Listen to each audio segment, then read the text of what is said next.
Hola, ¿cómo están, público de Tertulia Jurídica? Estamos en un episodio más.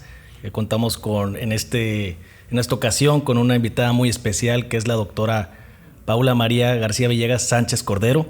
Ella es candidata a ministra de la Suprema Corte de Justicia y actualmente magistrada federal del Tribunal Colegiado en Materia Administrativa. ¿Cómo estás, doctora? ¿Qué tal? Me da mucho gusto saludarlos. Les agradezco la oportunidad que me dan de hablar a través de ustedes con Tamaulipas y decirles que vengo aquí a expresarles mi agradecimiento por recibirme y un saludo fraterno igualmente.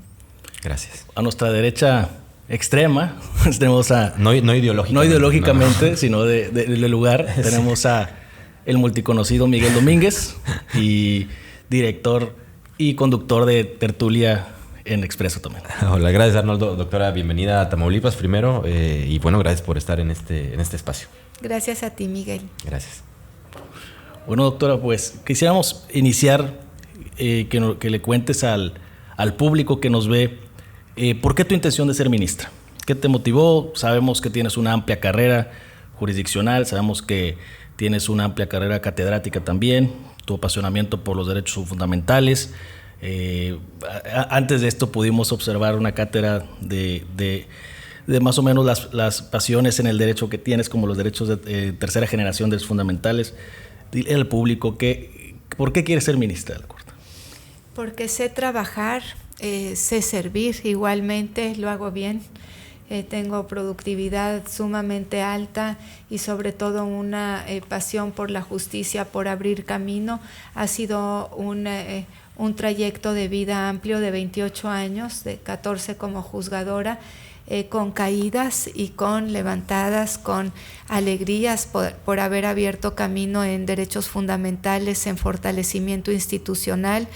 Y también con temas que a lo largo de estos 28 años he superado en la justicia, porque la justicia no es fácil, contrario a lo que se cree.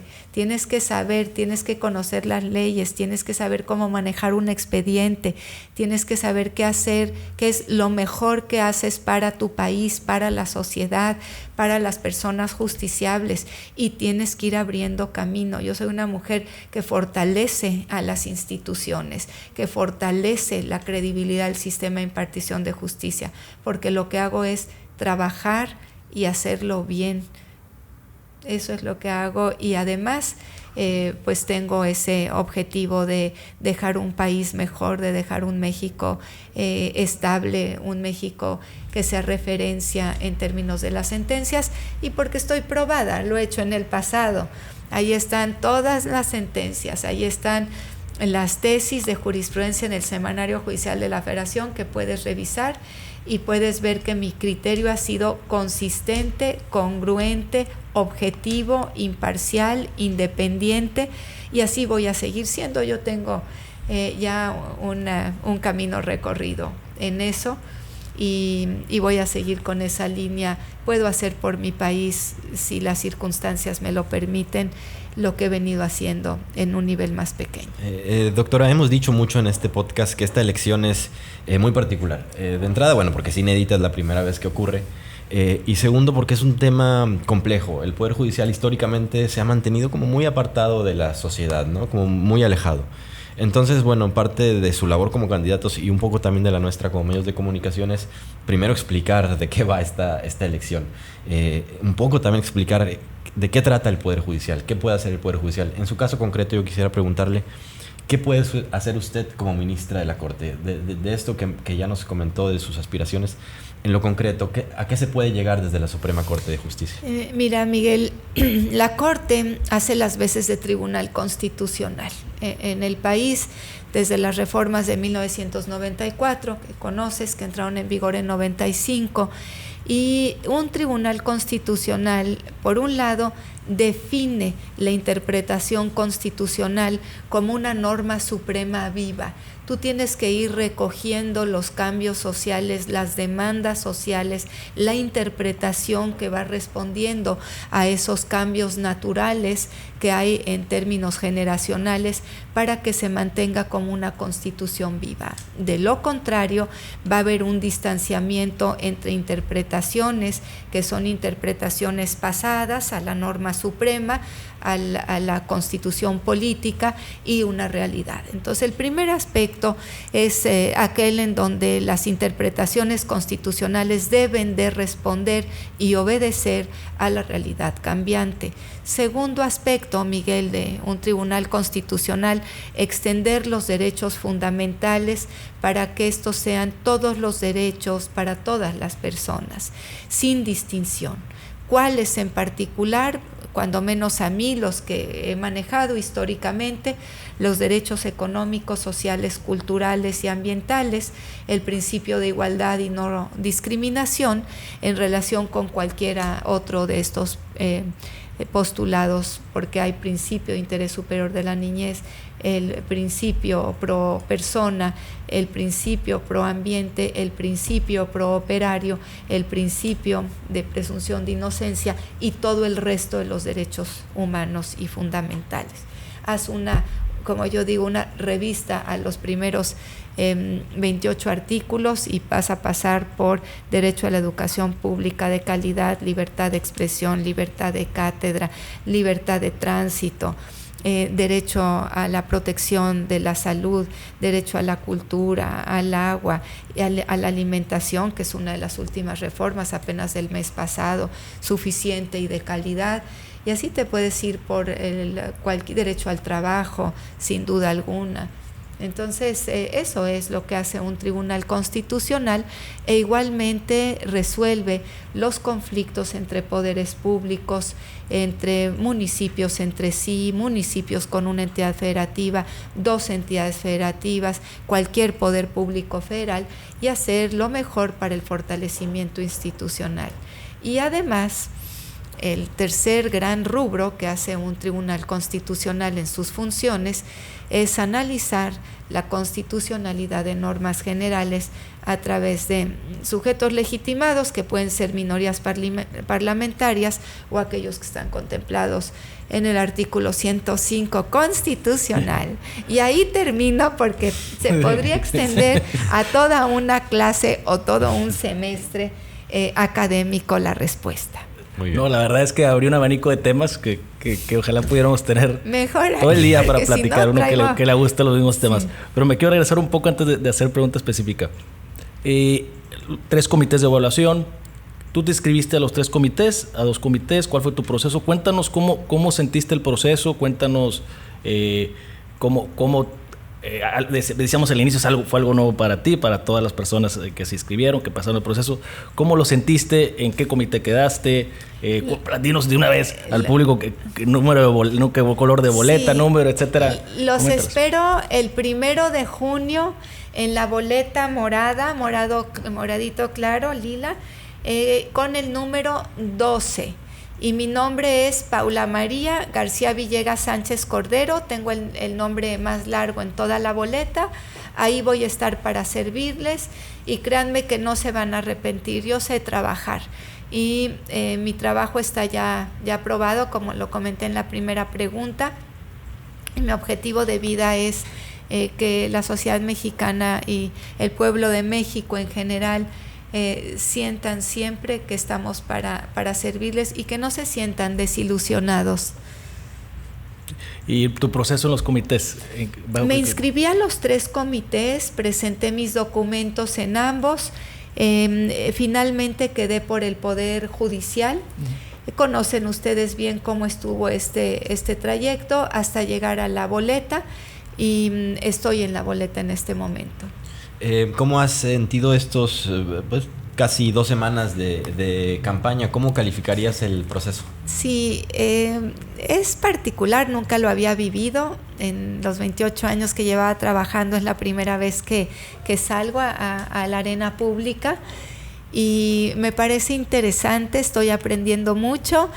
Y sobre todo he conocido a personas muy valiosas en este trayecto, a medios de comunicación, a profesionales de la comunicación, realmente con un don de gente, un alma limpia, y vas conociendo en el camino a sectores que nunca te imaginaste antes tenerlos tan cerca. Me llevo mucho aprendizaje. He recogido igualmente demandas sociales en distintos aspectos y temas que también me los llevo para los últimos días de mi vida. ¿Ha habido quejas de algunos candidatos sobre un exceso de fiscalización de los organismos electorales o sobre que las reglas están demasiado cuadradas? ¿Tú cómo te has sentido al respecto? Tienen que irse ajustando. Mira, como todo proceso primigenio, hay aciertos y hay errores. Decir blancos y negros, como lo he comentado en otras ocasiones, se está haciendo el esfuerzo de que funcione, pero ciertamente hay ajustes que se deben de hacer y se tiene que aprender de ellos en un futuro y de los aciertos reforzarlos. Entonces sí hay temas en donde hay que trabajar, claro que sí, y cada institución y cada servidor público es responsable de sus actos y de las consecuencias de los mismos, como yo soy responsable de mis actos y de las consecuencias de mis actos. La reforma entra, se hace realidad, mueve el mundo jurídico del país, mueve el sistema judicial. Para ti, ¿cuál es el mayor beneficio de esta reforma y también cuál es para ti el mayor desafío de esta reforma? El mayor beneficio es que se oxigena la justicia, se democratiza y que es una responsabilidad histórica, se tiene que ver como responsabilidad y paralelamente oportunidad. Estamos obligados a dar respuesta favorable a los temas en donde la justicia tuvo problemas, que es acercarse a la población, al pueblo de México, por un lado. Segundo, tener una justicia sumamente empática y sensible con el dolor ajeno.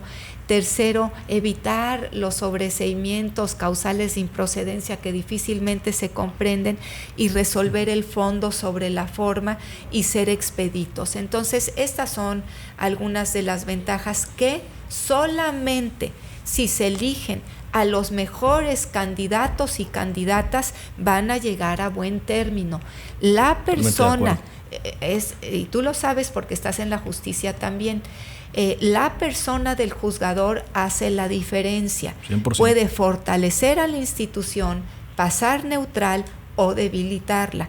De manera que los perfiles y el análisis de los perfiles para que ahorita con esta reforma se empodera a la ciudadanía, sí son importantes.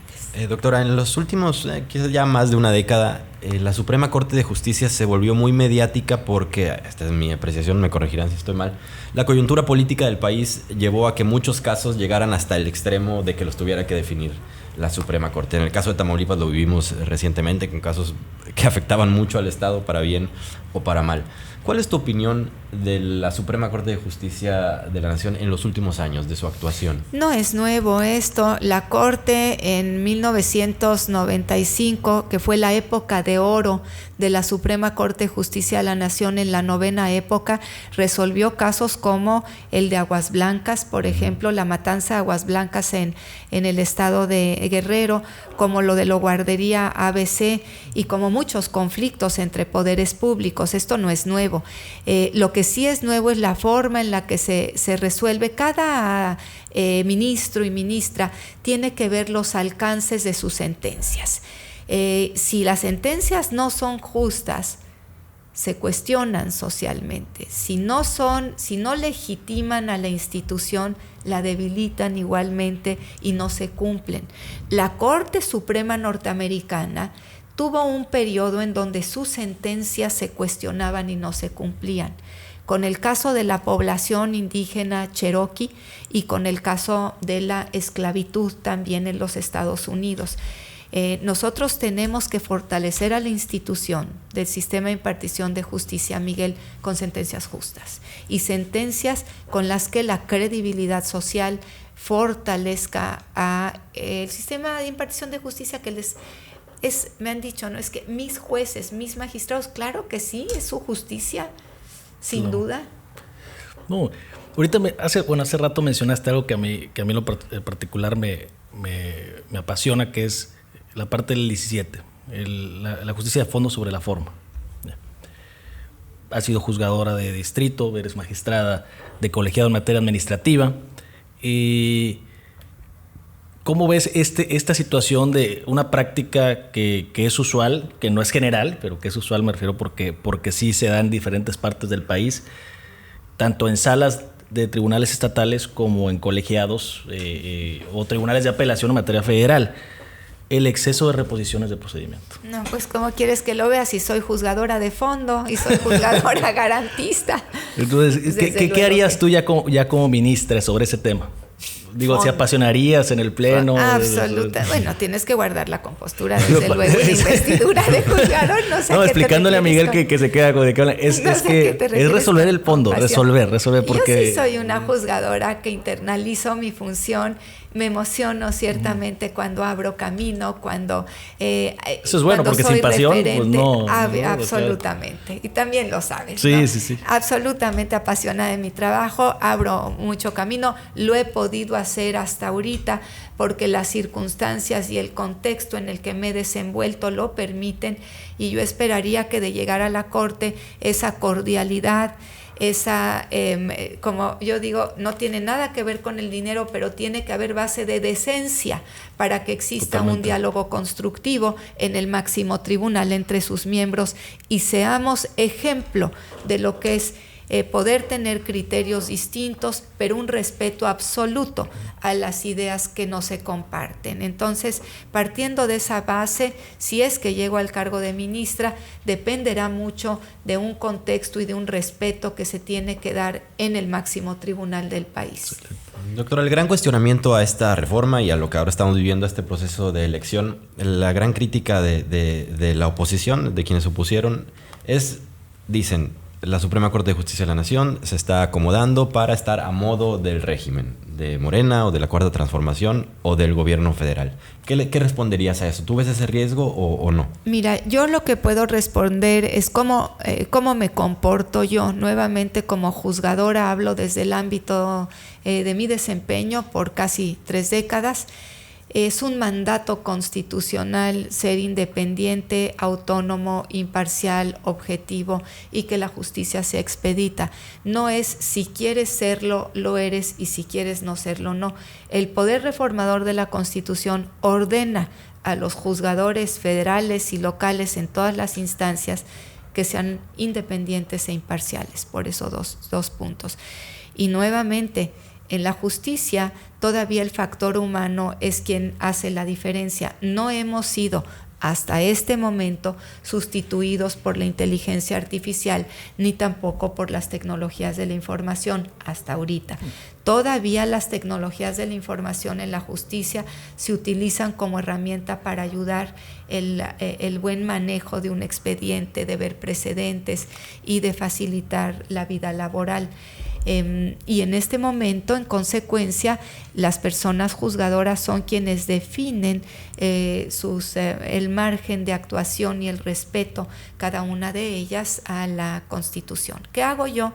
Poner por encima a mi país, el bienestar de la nación, la cordialidad entre poderes públicos, ver hacia adelante, ver contextos internacionales también complejos y situaciones particulares que vive el mundo, como una crisis climática sin precedentes. Soy juzgadora ambientalista, también ahí están las sentencias y las tesis, juzgadora protectora de derechos humanos, de causas muy nobles, de justicia social, de igualdad y no discriminación, de derechos de los animales, y conozco cualquier otro caso como son liquidaciones judiciales, quiebras o todo lo que tiene que ver con las cuestiones de las empresas. Los medios de comunicación, digo, pensando en esto que comentas, luego caemos en el simplismo de calificar a los jueces o a las personas juzgadoras entre progresistas o conservadores. ¿Te consideras progresista? Absolutamente. 100%, claro. Creo que ya no hubo duda ahí.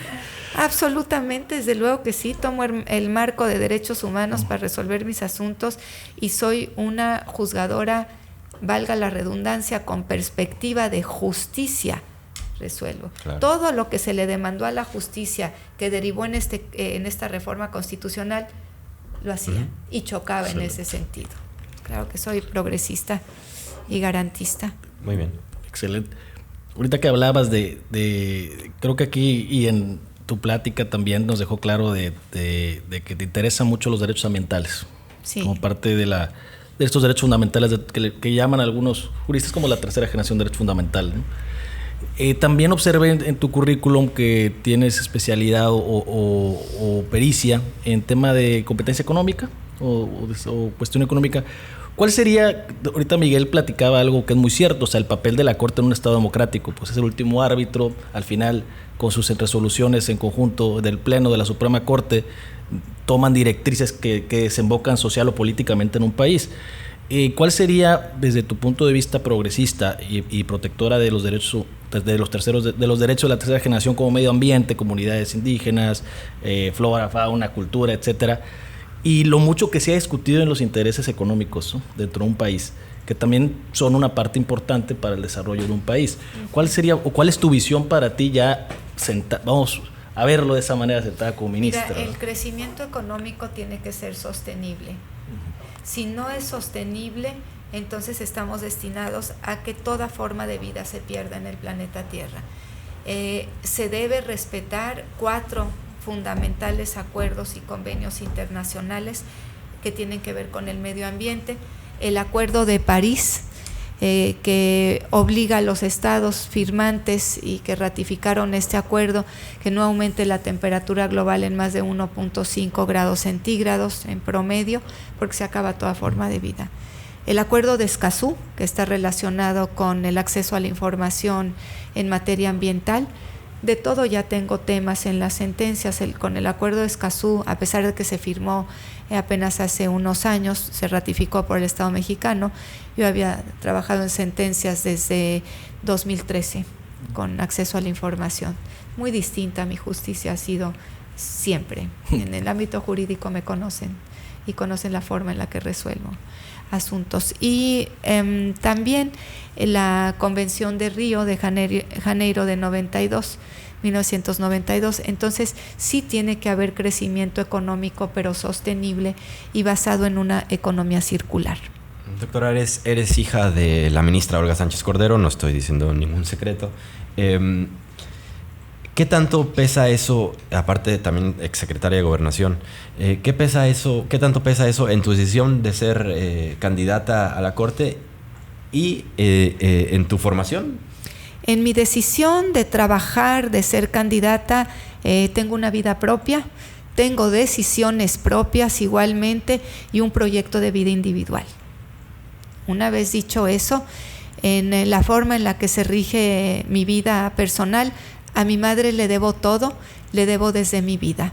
Y mis padres, mi madre y mi padre, serán rectores fundamentales en mi corazón y siempre los tengo presentes y los tendré presentes. Mi madre además es una figura, no se puede entender los últimos 30 años de la historia nacional de México. Correcto. Sin su paso. Sí, fue la primera secretaria de Gobernación dentro de la novena época, que se transformó la Corte de 21 ministros numerarios y 5 supernumerarios. En la novena época, la única mujer por alrededor de una década. De los 11 ministros, la única. Fue la primera mujer notaria del entonces Distrito Federal, diputada constituyente, presidenta del Senado de la República y igualmente ministra de la Suprema Corte de Justicia de la Nación. Ya comenté lo de la novena época. Ha estado en los 3 poderes públicos y lo que ha hecho es servir a su país. Entonces, una mujer que ha sido referente en la cuestión de género a nivel nacional e internacional, y no puedo más que estar agradecida con ella de haberme regalado la vida. Claro.